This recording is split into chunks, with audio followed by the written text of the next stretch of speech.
Malaki na po ang naging epekto ng mga investigasyon, especially ng Quadcom hearing, yung sa Kongreso, yung 4 na komite na pinagsama-sama, Committee on Human Rights, Committee on Public Order and Safety, Committee on Illegal Drugs, at Committee on Public Accounts, na ginawang Quadcom. First time na nangyari sa kasaysayan ng Philippine Congress. Iyan po ang nakikita ko na dahilan kung bakit bumaba sa mga survey ang mga Duterte. Kasi yung pong mga huling survey ng Social Weather Station at saka ng Okta Research Group, hindi na ho kasali sa top 12 si Pulong at Baste Duterte. Si Digong Duterte, former president lang ang nakapasok, pero number 11 o 12. Dati inaasahan nila nasa top 1 o top 3. O wala na. Iyan po'y epekto dahil sa ayaw at sa gusto nyo, maaaring pa-pride na lang yung mga DDS at ang mga Duterte na hindi sila apektado nung Quadcom hearing. Hindi totoo yan. Malaki na ang epekto dahil kung inyong nadidinig at maalaala, from day 1, lumutang ang lahat ng klaseng akusasyon, paratang ng mga testigo, mga biktima ng human rights at iba pa against Duterte administration. At naging open naman ang Kongreso sa invitation from day 1 sa mga Duterte, pero hindi pa nagpapakita ang kahit sino sa kanila. Balita ko next week baka merong isang darating, si Pulong. Pero yung dating Pangulo hindi. So habang nagpapatuloy ang mga hearing ng Quadcom, patuloy din pong naglalabasan ang mga negatibo na mga isyu laban sa mga Duterte.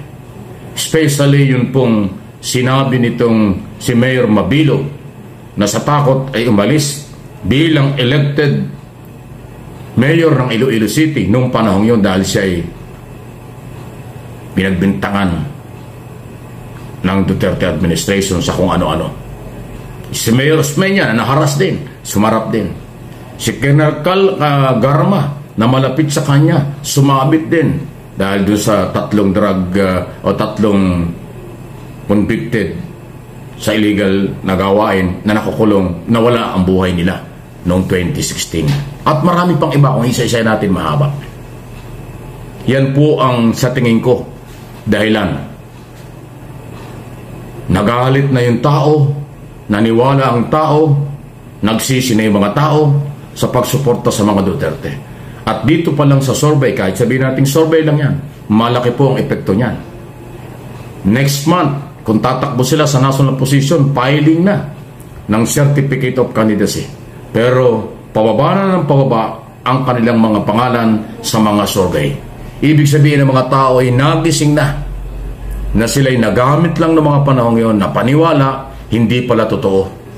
Marami palang dapat ipaliwanag si Duterte sa kanyang nakaraang administrasyon kung ating pagbabasihan ay ang Quadcom public hearing na napakatitindi ng mga expose, revelation, paratang na may mga paglabag umano, hindi lang ang karapatang pantao kung hindi sa mga batas.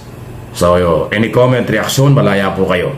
Please like ng video ito dito sa aking mga channel sa Mike Abe Opinions at yung isang channel ko na MA Pinoy TV. Okay? Sunod na ating pag-usapan. Naku, ito ayaw ko na sanang itapik ito pero nandiyan na rin, sige nga. Ako ang tingin ko rito, desperadong galaw ni Vice President Inday Sara Duterte. Nang ito ay biglang sinurprise visit sa bahay ang dating Vice President na si Leni Robredo dyan sa Naga City. Kaya sabi ko, desperado ito dahil ramdam na. Ayaw mang aminin in public ni Inday Sara Duterte ang galit ng tao sa kanyang ginagawa na hindi maayos na pagsagot at pang-insulto sa mga elected congressman tungkol sa budget na tinatanong na kanyang ginamit ng 2022, 2023 at yung proposed budget for 2025. Kaya ako sabi ko talagang desperado kasi alam naman natin ang Bicol, malakas, baluarteng, malakas na mga botante ang taga Region 5. At si Leni ay malakas sa Bicol, hindi lang sa Naga City. Isipin mo, Leni Robredo tatakbong mayor na lang, pero pinuntahan pa, surprise visit, ni hindi alam ni Leni Robredo na pupuntahan siya ni Inday Sara. Naku, yung mga gunita ay nagsabi noong araw na fake vice president si Leni Robredo. O, di ba? Tapos ngayon pinuntahan niya, surprise daw. Ano yon?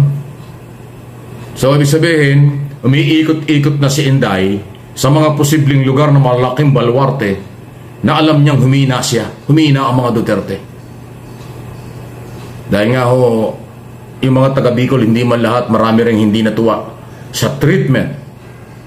Yung kanilang pagtrato, lalo na dating Pangulong Duterte at mga Duterte kay Vice President Leni Robredo noong mga panahon yun. Naging kawawa na Vice President yan. Kinawawa talaga.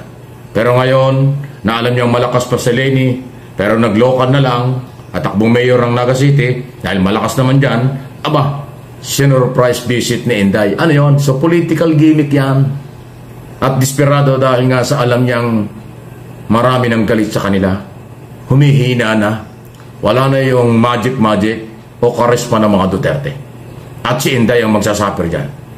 Kasi kung ano man ang kanyang balak sa 2028, abay, malaking paghahanda yun.